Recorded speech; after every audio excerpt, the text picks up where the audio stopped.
প্রচুর বরফ, অর্কিড,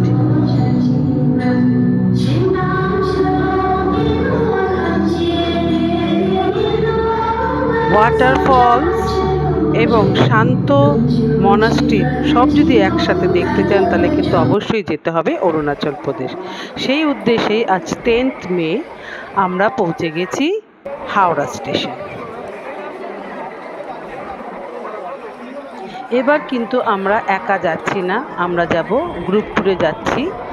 আমরা দর্শন ট্যুর অ্যান্ড ট্রাভেলসের সাথে কিন্তু এই ট্যুরটা করছি। 1 2 3 4 5 সরাইঘাট এক্সপ্রেসে করে আমরা আজকে যাব গুয়াহাটি।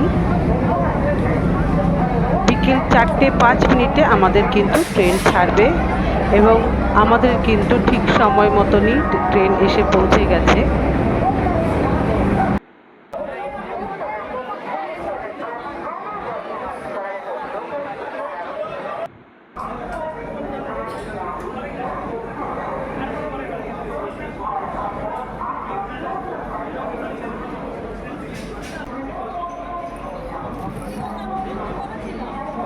আমরা এখন ট্রেনে বোর্ডিং করছি।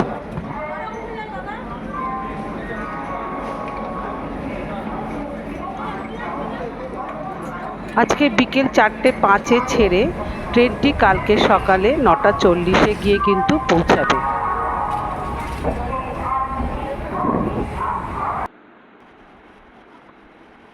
বাইরের দৃশ্য দেখতে দেখতে কখন যে রাত হয়ে গেছিল এবং আমরা তাড়াতাড়ি করে খেয়ে দিয়ে ঘুরিয়ে পড়লাম। আপনাদের সঙ্গে দেখা হবে কালকে সকালে। সকালে ঘুম ভাঙতেই দেখলাম যে বাইরে কিন্তু বৃষ্টি পড়ছে। চোখ কিন্তু আমার জানলার বাইরে, চারিদিকে শুধু প্রকৃতির শোভা দেখছি। এত সবুজ দেখতে এতইটা ভালো লাগছিল, চোখ যেন জুড়িয়ে যাচ্ছে।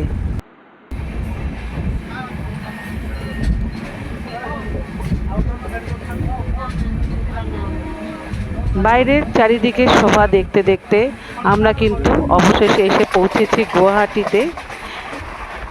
এখন বাজে ঘড়িতে 9:30। কিছুক্ষণ পরে আমাদের কিন্তু আমরা পৌঁছে যাব গুয়াহাটিতে।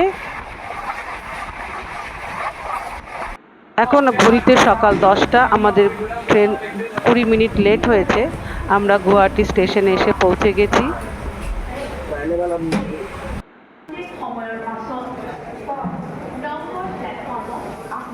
এখানে এসে কিন্তু আমাদের বাকি যে ট্যুর মেম্বাররা আছে যারা এই ট্যুরে পার্টিসিপেট করছে তাদের সাথে একসাথে হয়ে আমরা কিন্তু এবার রওনা দেব আমাদের হোটেলের উদ্দেশ্যে। তাদের জন্য আমি এখন অপেক্ষা করছি। অবশেষে আমরা সবাই একসাথে হয়েছি এবং এক্সিট গেট দিয়ে আমরা কিন্তু বাইরের দিকে বেরিয়েছি।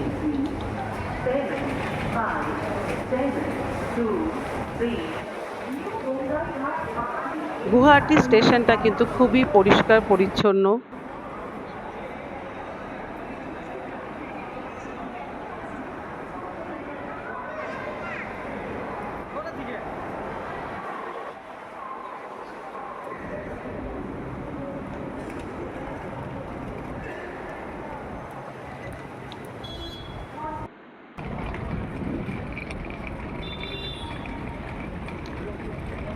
আমরা হেঁটে চলেছি আমাদের লাগেজ নিয়ে আমাদের ভেহিকেলের দিকে। দুটো ট্র্যাভেরা করে কিন্তু আমরা যাচ্ছি হলো স্টেশন থেকে হোটেলের দিকে। লাগেজ তোলা হচ্ছে।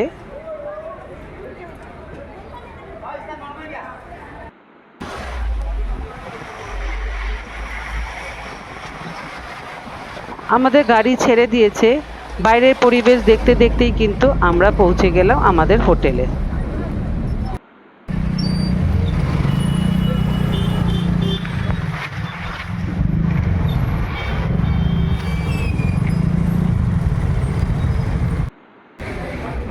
এইটি আমাদের হোটেল,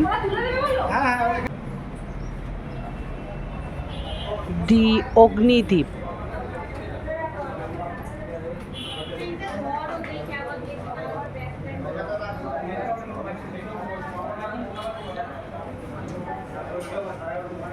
এই 10টা দিন আমি যাদের সাথে ঘুরবো সেই ট্যুরের বাকি সদস্যরা কিন্তু আমরা সবাই এখানে এসে একসাথে উপস্থিত হয়েছি। আমাদের রুম অ্যালট করা হচ্ছে।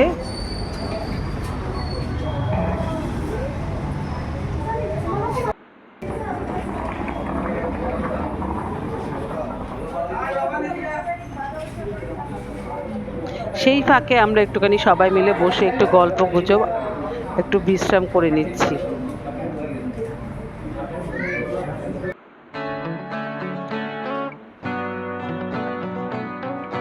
এইটি আমাদের রুম।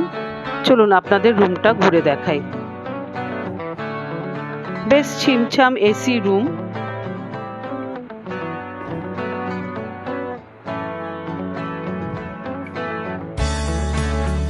ভালোই ছিল রুমটি। তাড়াতাড়ি লাঞ্চ করে আমরা বেরিয়ে পড়লাম কামাখ্যা মন্দির দর্শনে।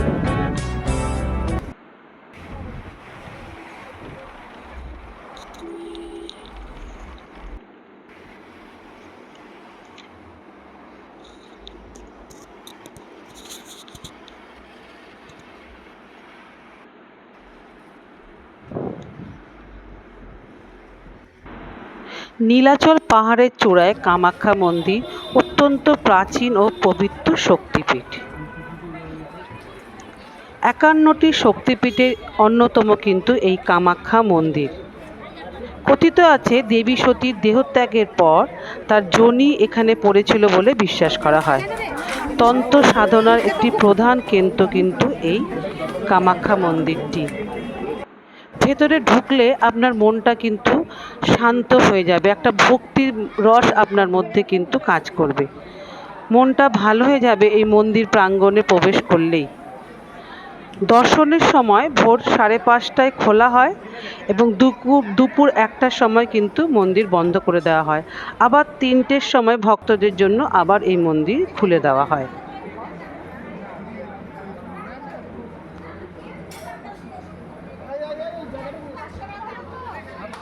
এইখানে আপনি ধূপ প্রদীপ জ্বালিয়ে দিতে পারবেন।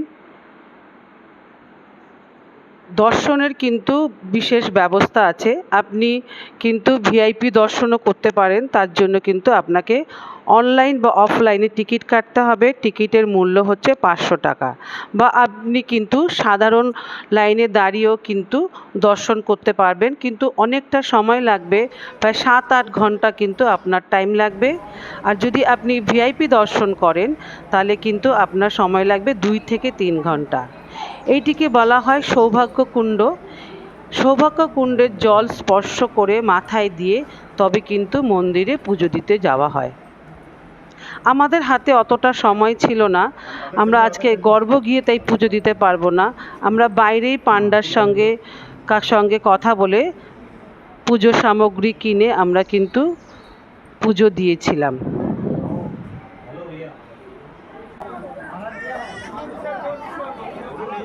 জুন মাসে কিন্তু এখানে বিশাল অম্বুবাচী মেলা হয়। বিশ্বাস এই সময় দেবী ঋতুমতী হন। 3 দিন মন্দিরের দরজা কিন্তু বন্ধ থাকে।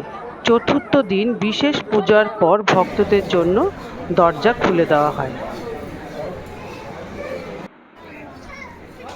এখানে কিন্তু পায়রাও লোকে বলি দেয়, মানত করে, এবং অনেকে কিন্তু সেই জন্য পায়রাগুলোকে ছেড়ে দেয়।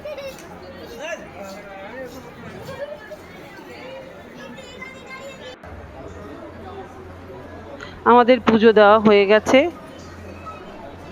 পুজো দিয়ে আমরা কিন্তু বেরিয়ে পড়লাম। পুজো দিতে দিতে কিন্তু অনেকটাই রাত হয়ে গেছিল। নীলাচল পাহাড় থেকে কিন্তু পুরো গুয়াহাটি শহরটাকে এরকম সুন্দর দেখাচ্ছিল, চারিদিকে কিরকম আলো জ্বলে উঠেছে। আমরা বেরিয়ে পড়েছি মন্দির থেকে। এবার আমরা যাব হোটেলে। হোটেলে পৌঁছে ফ্রেশ হয়ে খাওয়া দাওয়া করে ঘুমিয়ে পড়েছিলাম। আজকে কিন্তু আমাদের দ্বিতীয় দিন। অনেকটা রাস্তা কিন্তু আজকে আমাদের যেতে হবে। আজকে আমরা যাব গুয়াহাটি থেকে ভালুকপং। প্রায় 250 কিলোমিটার রাস্তা কিন্তু আমাদের আজকে অতিক্রম করতে লাগবে। সময় লাগবে প্রায় 6 থেকে 7 ঘন্টা। মাঝে আমরা এক জায়গায় থেমেছি, এখানে আমরা লাঞ্চ করে তবে আমরা কিন্তু আবার রওনা দেব। সবাই আমরা এখানে লাঞ্চ করতে নেমেছি, কিছুটা রেস্ট নিয়ে তবে আবার আমরা বাকি পথের জন্য রওনা দেব।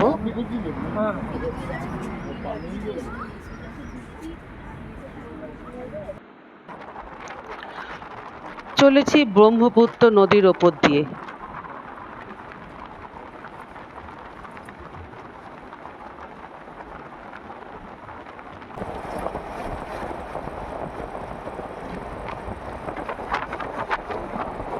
চারিদিকে সুন্দর ভিউ দেখতে দেখতে আমরা এসে পৌঁছেছি কামেং নদীর তীরে।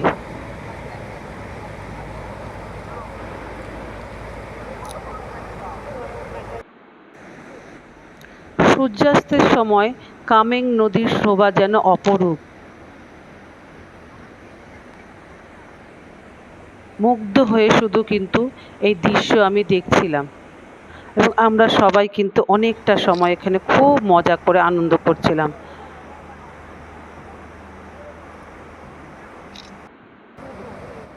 সবাই মিলে কিন্তু ছবি তুলতে শুরু করেছি।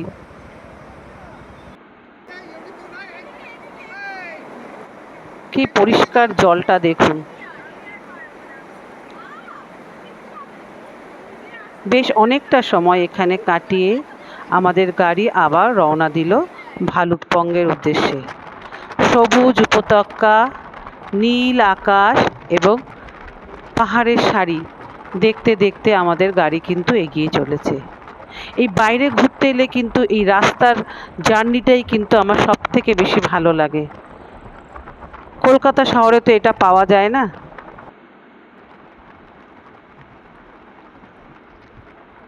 এই মন ভালো করার দৃশ্য দেখতে দেখতে কখন যে আমাদের 6 ঘন্টা পেরিয়ে গেছে আমরা কিন্তু বুঝতেও পারিনি।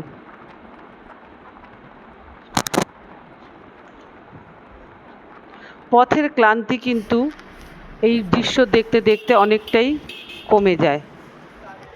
অবশেষে আমরা ভালুকপংয়ে এসে পৌঁছেছি, the gateway of Arunachal Pradesh. এখানে কিন্তু আপনাকে ইনার লাইন পারমিট করাতে হবে। এই আমাদের হোটেল সিগুল।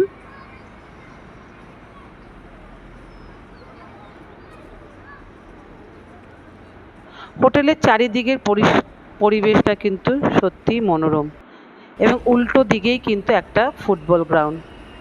ছেলেরা সব সেখানে খেলাধুলো করছিল। এত ভালো লাগছে চারিদিকটা, সত্যি খুব সুন্দর।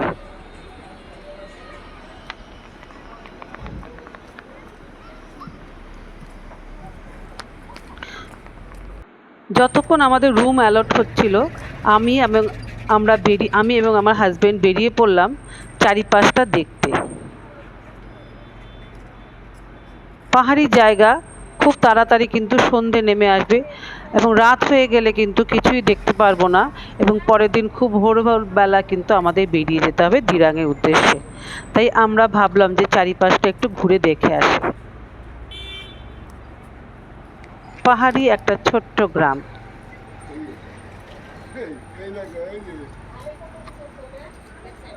এই যে এখানে লেখা আছে আই লাভ ভালুকপং।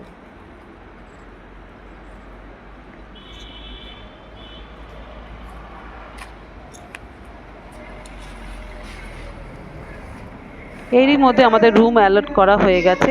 চলুন আপনাদের রুমটা দেখাই। ছোটোখাটো ছিমছাম ঘর, বলবো না খুব একটা ভালো, কিন্তু হোটেলের পরিবেশটা কিন্তু খুব সুন্দর।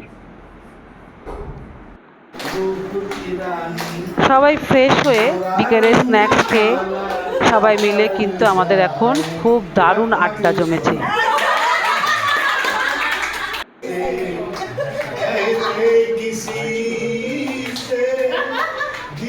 গান বাজনা করে আমাদের কিন্তু কখন সন্ধে পেরিয়ে রাত হয়ে গেল আমরা বুঝতেই পারিনি। সারাদিনের ক্লান্তি কিন্তু এইভাবেই আমাদের কখন কেটে গেছে।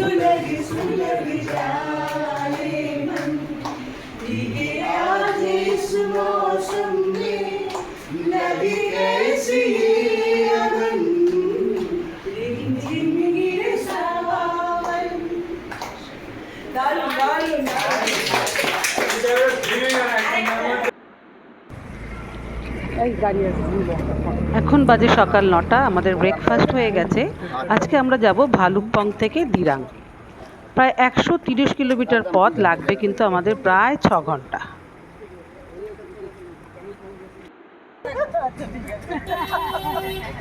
দিরাং কিন্তু একটা বিউটিফুল ভ্যালি এবং এটা কিন্তু ওয়েস্ট কামেং ডিস্ট্রিক্টে রয়েছে। এবং যেতে যেতে কিন্তু আমরা আজকে অনেকগুলো ভিউ পয়েন্ট দেখতে দেখতে যাব।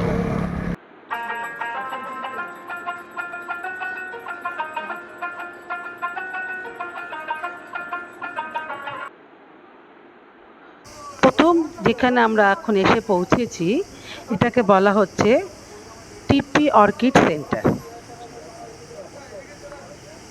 উত্তর পূর্ব ভারতের অর্কিড সংরক্ষণের অন্যতম প্রধান হাব কিন্তু এইটি। সময় কিন্তু খোলা থাকে 9টা থেকে বিকেল 4টে পর্যন্ত। টিকিটের মূল্য 20 টাকা। বিভিন্ন ধরনের অর্কিড কিন্তু আপনি এখানে দেখতে পাবেন।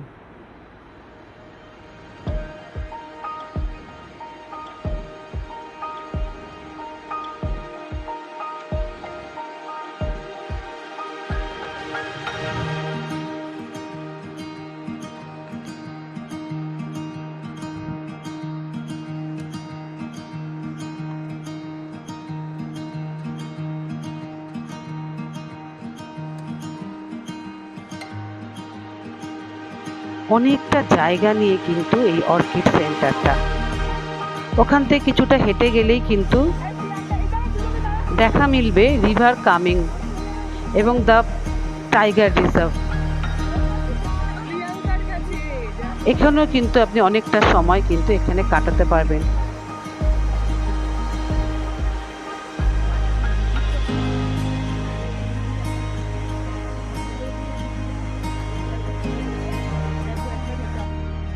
এবার আমরা চলেছি আমাদের দ্বিতীয় ভিউ পয়েন্টের দিকে। রাস্তায় দেখা মিলল একটা ওয়াটারফলসের।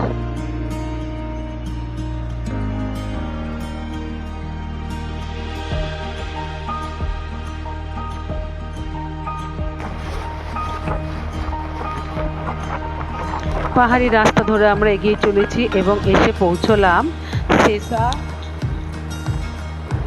সেসা অর্কিড স্যাংচুয়ারিতে।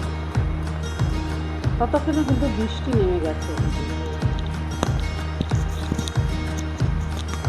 মুষলধারে বৃষ্টির মধ্যে ছাতা মাথায় দিয়েই কিন্তু আমরা চলেছি স্যাংচুয়ারির ভেতর। কি ভালো লাগছে, চারিদিকটা সবুজ, তার সঙ্গে ঝমঝমিয়ে বৃষ্টির আওয়াজ। এ একটা অন্যরকম পরিবেশ। আমার কাছে কিন্তু মনে হচ্ছে এই বৃষ্টিটা একটা বর। ভালোই লাগছিল এই বৃষ্টিটা পড়াতে। কিন্তু একটা অন্যরকম চারিদিকটা পরিবেশটা তৈরি হয়েছে।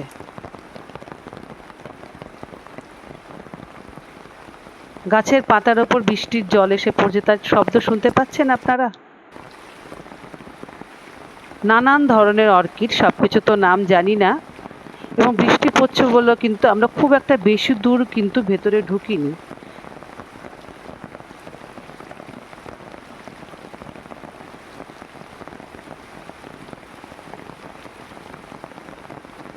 জায়গাটা কিন্তু খুব ভালো লাগলো, খুব সুন্দর। এই স্যাংচুয়ারিটা কিন্তু দেখার মতো।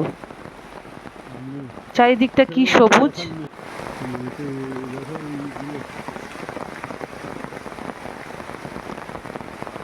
বৃষ্টিতে ভিজতেও কিন্তু দারুণ লাগছিল।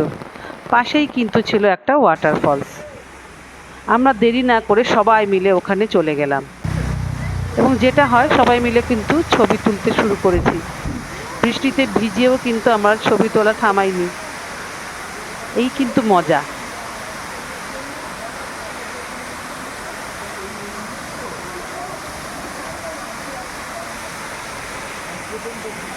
ছবি তোলার পর আমরা গেলাম আমাদের থার্ড ভিউ পয়েন্ট। এই মনাস্ট্রিটার নাম কিন্তু দুলদুল থারপালিং। প্রায় 300টা সিঁড়ি ভেঙে কিন্তু আপনাকে উপরে উঠতে হবে। পাহাড়ের ওপর একটা শান্ত সুন্দর বৌদ্ধ মঠ।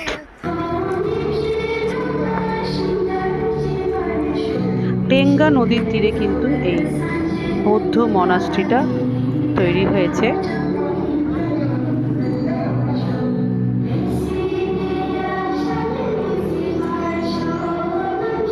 মনাস্ট্রির এই শান্ত পরিবেশ কিন্তু সত্যিই ভালো লাগে।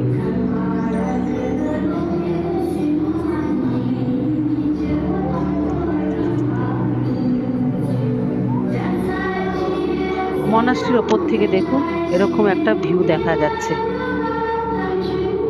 পুরো শহরটাকেই বোধহয় ওপর থেকে দেখা যাচ্ছে।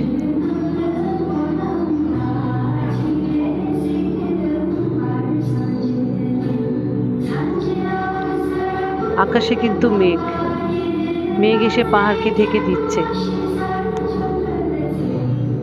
চারিদিকে সবুজ পাহাড়, রাস্তাগুলোকে কেমন ছবির মতন দেখতে লাগছে। আর ওই যে টেঙ্গা নদী।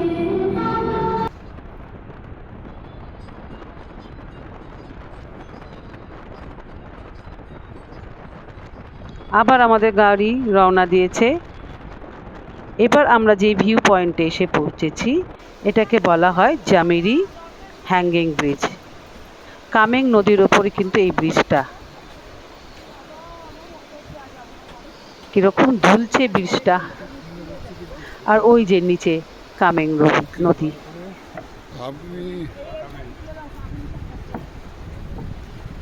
জলের আওয়াজ শুনতে পাচ্ছেন আপনারা?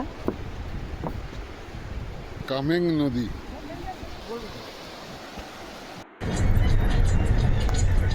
এবার আমরা সোজা চলেছি দিরাঙে। এবার আমরা এখন কিন্তু যাব দিরাং মনাস্ট্রি। এই মনাস্ট্রির পুরো নাম কিন্তু থাপসাং ধারগেলিং মনাস্ট্রি।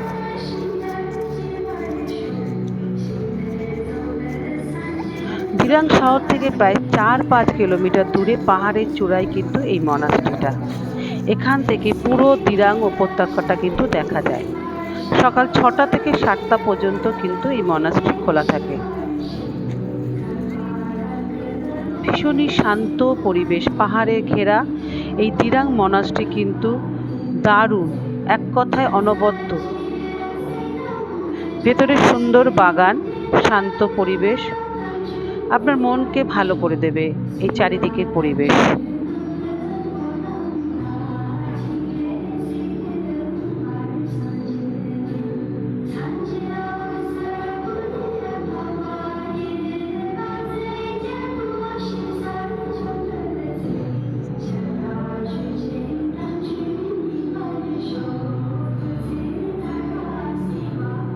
তিব্বতী বৌদ্ধ ধর্ম চর্চা ও শিক্ষার জন্য এটি একটি অত্যন্ত পবিত্র ও গুরুত্বপূর্ণ স্থান।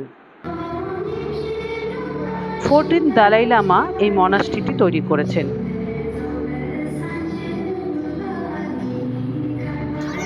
আমরা এখানে অনেকক্ষণ কিন্তু সময় কাটিয়েছি, আমাদের হাতে অনেকটা সময়, কারণ আজকে রাত্রেটা কিন্তু আমরা এই দিরাঙেতেই কাটাবো।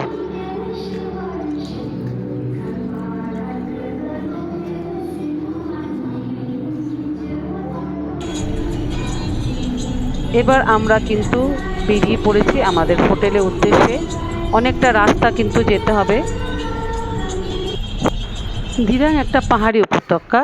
দিরাঙে আজকে রাতটা কাটিয়ে কালকে সকালে আমরা রওনা দেব তাওয়াংয়ের উদ্দেশ্যে। সারাদিন আমরা অনেক ঘোরাঘুরি করেছি, ভীষণ ক্লান্ত, তাই তাড়াতাড়ি খেয়ে দিয়ে কিন্তু আমরা আজকে ঘুমিয়ে পড়ব, কারণ কালকে ভোর ভোর আমাদের বেরোতে হবে। ভিডিওটি আপনাদের কেমন লাগলো আমাকে অবশ্যই কমেন্ট করে জানাবেন, এবং ভালো লাগলে অবশ্যই লাইক করবেন, শেয়ার করবেন এবং সাবস্ক্রাইব করবেন যদি আমার ভিডিও আপনাদের ভালো লাগে। আবার দেখা হবে পরের ভিডিওতে।